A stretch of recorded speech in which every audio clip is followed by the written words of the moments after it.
Despite record-breaking salaries given out this offseason, the average MLB deal is on track to fall for the second straight year, according to the Associated Press.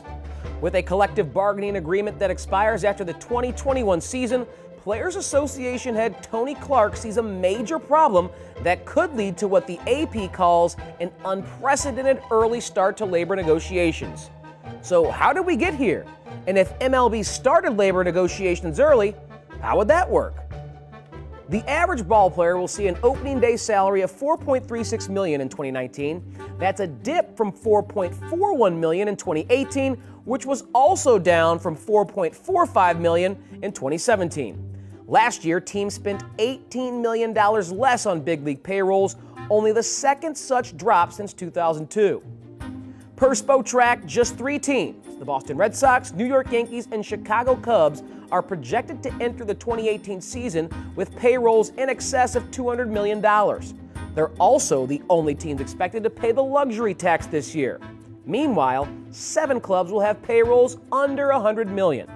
With MLB's record revenues of $10.3 billion in 2018, Clark sees free agency as a big reason major economic changes could be coming. Free agency is part of what drives baseball's economic system, and it needs to remain a meaningful option for players going forward, Clark said. But future free agents saw the writing on the wall after a 2018 offseason that saw Manny Machado and Bryce Harper wait and wait before signing deep into spring training. Thus, the 2019-2020 free agent class was slashed after Nolan Arenado, Paul Goldschmidt, Chris Sale, and Justin Verlander all nabbed big money extensions this offseason before reaching the open market. Also, rather than wait for his turn at free agency, superstar Mike Trout grabbed a new 12-year, $426.5 million deal in March that actually lowered his salary for 2019. But super agent Scott Boras tends to push his players toward free agency, and he's calling for the union to adopt a franchise player. Every club needs to allow designation of a luxury tax exception, and that is they get a player that they can sign who is not included in their luxury tax computation. That way, we're assured the teams can have a franchise player and many good players.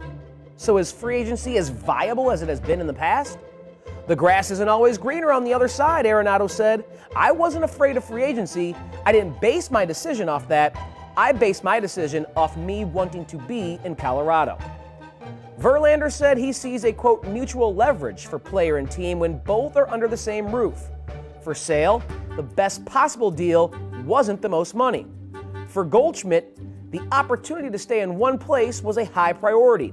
And even Trout admitted that this winter's free agency period changed his opinion towards signing an extension. Clark sees that as a problem. MLB is flush with cash. How that money gets distributed is still an open question.